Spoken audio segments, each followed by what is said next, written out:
A black van rolls slowly toward a cargo terminal.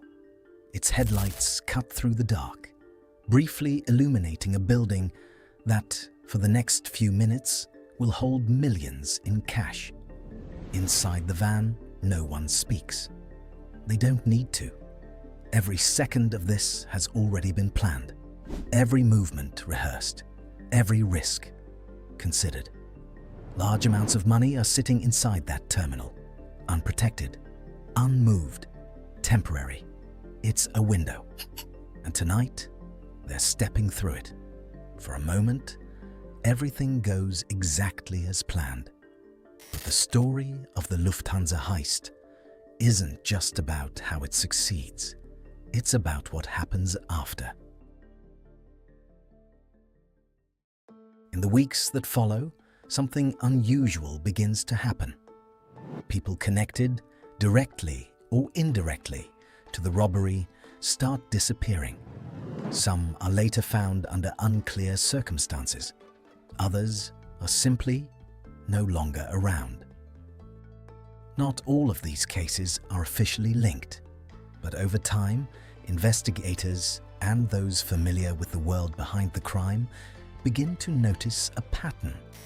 Because the Lufthansa heist has already happened, the money is already gone, and yet the story doesn't settle. At the center of many of these connections is a man who was never seen at the airport that night. Jimmy Burke. He doesn't appear in surveillance.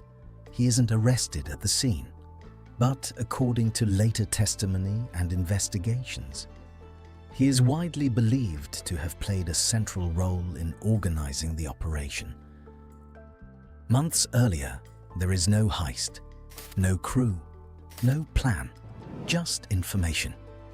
Inside JFK's Lufthansa cargo terminal, large shipments of international currency are temporarily stored. At times, millions of dollars pass through, held overnight before being moved. This creates a narrow window of vulnerability. But it's not public knowledge. It comes from someone with access, an insider who understands how the system works. That information eventually makes its way outside, and when it does, it reaches individuals capable of acting on it. Among them is Jimmy Burke. He doesn't rush, he listens, evaluates. Because a job like this isn't just about opportunity. It's about whether it can actually be done. A small group is assembled, each person chosen for a specific role. Drivers, participants who can control the situation inside the terminal.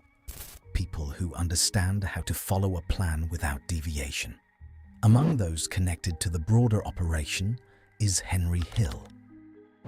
At the time, he is involved in organized crime activities and later becomes a key source of information about the heist. From the outside, the plan appears precise. But like any operation involving multiple people, it depends heavily on trust. The crew arrives at the Lufthansa cargo terminal. The timing aligns with the insider information. They enter the building and take control of the situation. Employees are restrained. The operation moves quickly. According to reports, the robbers know where to go. They locate the storage area and access the money. Approximately $5 million in cash and close to $1 million in jewelry. Within a short period of time, they leave the terminal and disappear into the night. The entire operation is completed with remarkable efficiency, and at first, there are very few immediate leads. News of the robbery spreads quickly. It becomes one of the largest cash heists in American history at the time. Authorities begin investigating, but early progress is limited. There are no clear suspects identified right away, no immediate recovery of the stolen money, and no simple explanation for how the operation was executed so precisely. In the weeks following the heist, attention remains high. Law enforcement continues to search for connections. At the same time, within the group of people linked to the crime, there are signs of concern. Large sums of money can draw attention if handled carelessly. And in cases like this, even small mistakes can have consequences. According to later accounts, there are worries about exposure, about who knows what, and about what might happen if that information spreads. Over time, several individuals connected to the robbery are no longer around. Some are later found dead. Others are never clearly accounted for. Not all of these cases are officially solved, and not all are definitively tied to the heist. But investigators and journalists have long noted the pattern. A pattern that suggests the aftermath of the robbery may have been more complex than the heist itself. Within that environment, uncertainty grows. People become more cautious, more aware of what they say and who they say it to.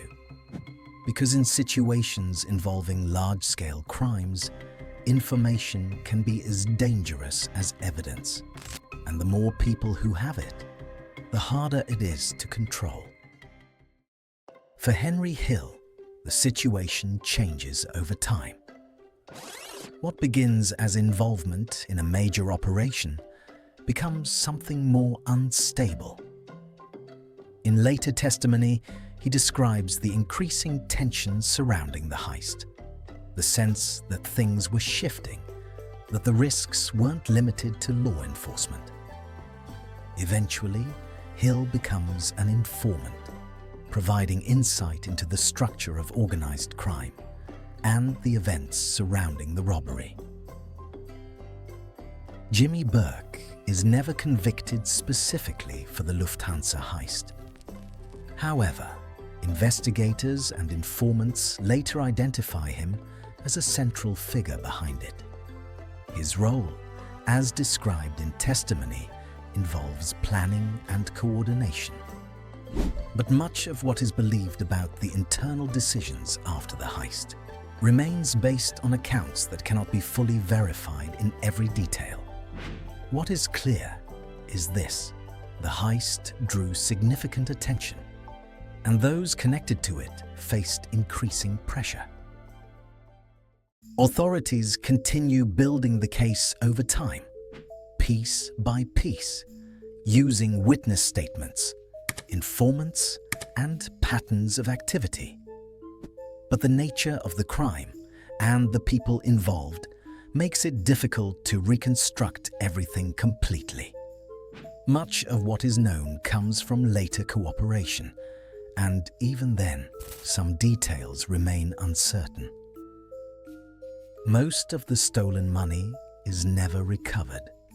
It disappears into various channels, spent, moved, lost to time. There is no single moment where it is found or accounted for, just fragments. For a moment, everything works. The timing is exact, the execution is precise, the exit is clean. It becomes one of the most successful robberies of its time, but the story doesn't end there. Because what follows is less visible, harder to define, a series of events that are not always fully documented, but widely discussed. People disappear, details fade, and the full picture never completely comes together. In the end, what remains is not just the heist, but the uncertainty around everything that followed. A story built on precision that becomes harder to trace the further it goes, and a reminder that even when a crime appears flawless in the moment, its aftermath is rarely as controlled.